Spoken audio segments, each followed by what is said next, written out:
warahmatullahi wabarakatuh. Nama saya Taufik Solehudin, NIM 2211810889, jurusan Teknik Elektro kelas C. Di sini saya akan menjelaskan tentang multiplexing dan digital transmission. Pertama-tama, apa itu multiplexing?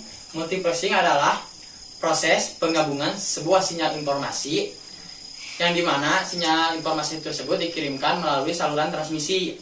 Nah, seperti contoh gambar berikut. Di sini ada telepon-telepon sama komputer, atau kita bisa sebut 3 user.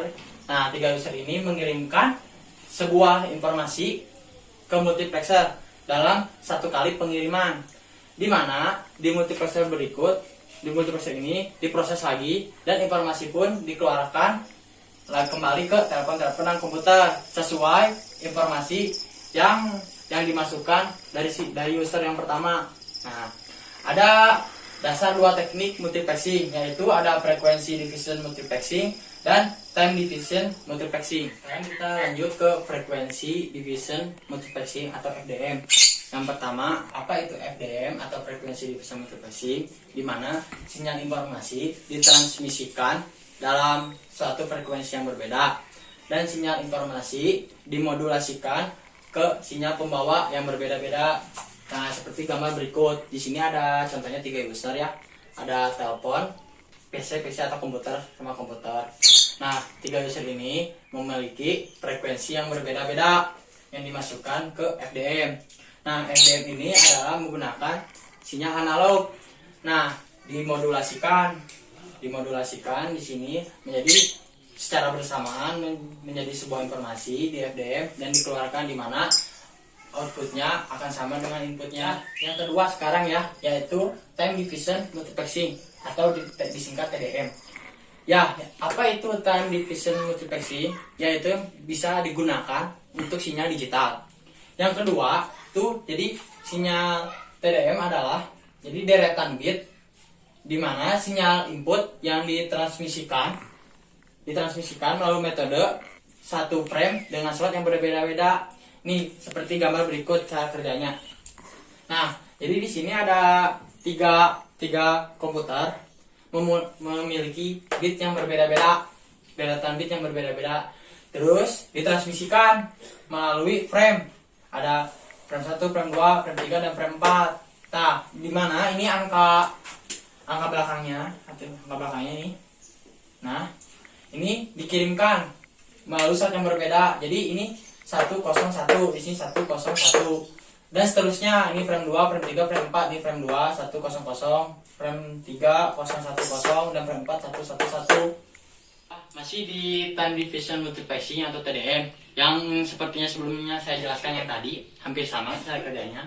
Jadi di sini misalkan ada 1, 2, 3 atau berapapun PC atau komputer yang mempunyai bit yang berbeda-beda dan ditransmisikan atau dikirimkan ke multiplexer.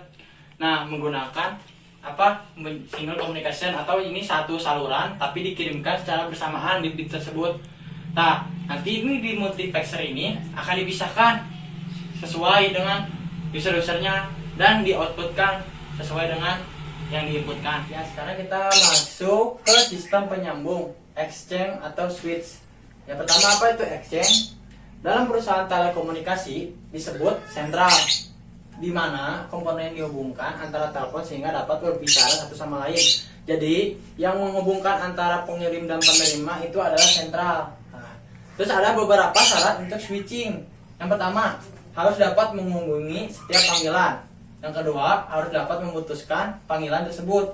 Yang ketiga, harus dapat mencegah panggilan baru ke dalam sirkuit yang sedang digunakan. Yaitu ada kemampuan dasar switching, signaling, dan numbering. Yang pertama, kemampuan dasar switching adalah menghubungkan dua orang yang saling berhubungan. Terus yang pertama ada signaling, adalah memberikan informasi kalau adanya panggilan atau panggilan berakhir. Terus numbering adalah memberikan identitas kepada pemakai. Terus ada fungsi dasar switching. Yang pertama adalah penyambung, kendali, pemberi tanda, pelayanan, penerima informasi, pengirim informasi, pengetesan keadaan sibuk, dan pengawasan. Kita lanjut ya, yaitu unit penyambungan pada sentral telepon.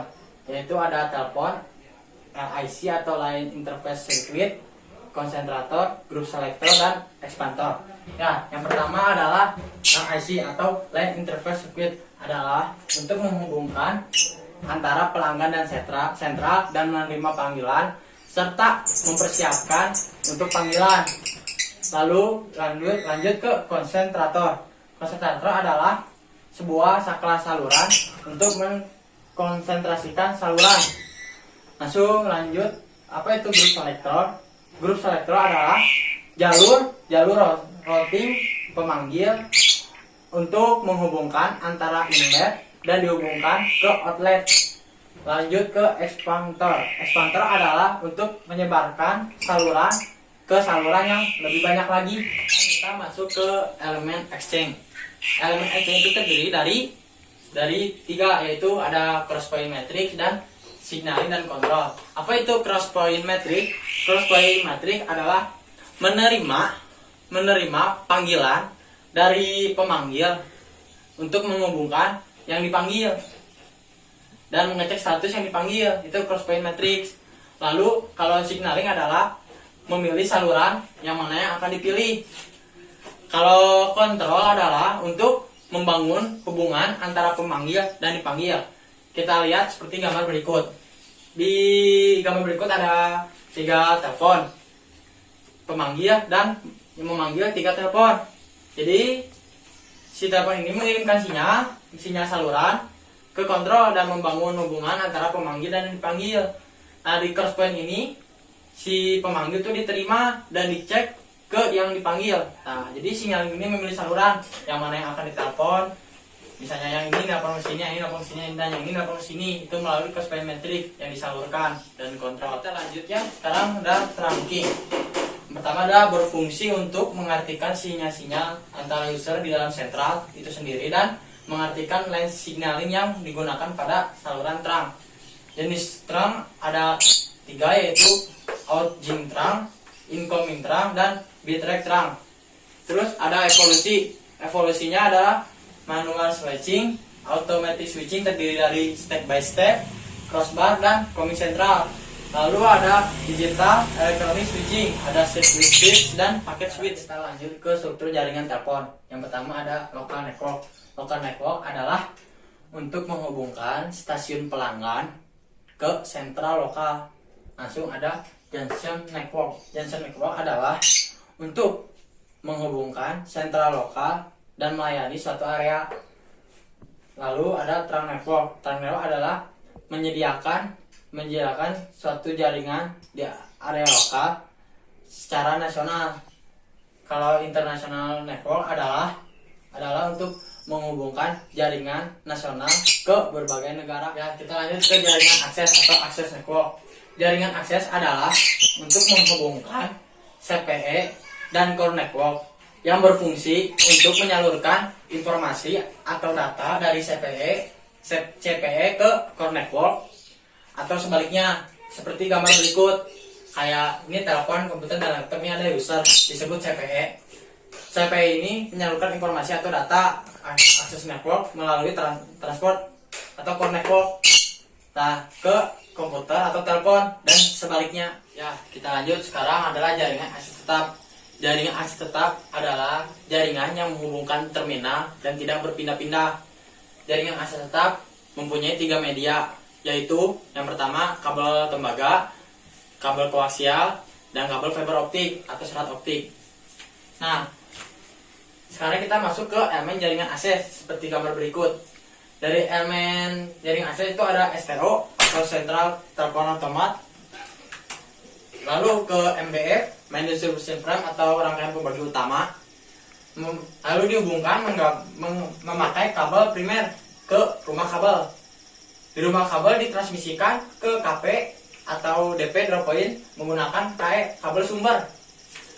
Dari DP lalu dihubungkan ke kotak terminal batas atau KTB menggunakan kabel penanggal. Lalu dihubungkan ke telepon yang ada di rumah pelanggan. Ya, sekarang kita masuk ke jaringan akses tembaga.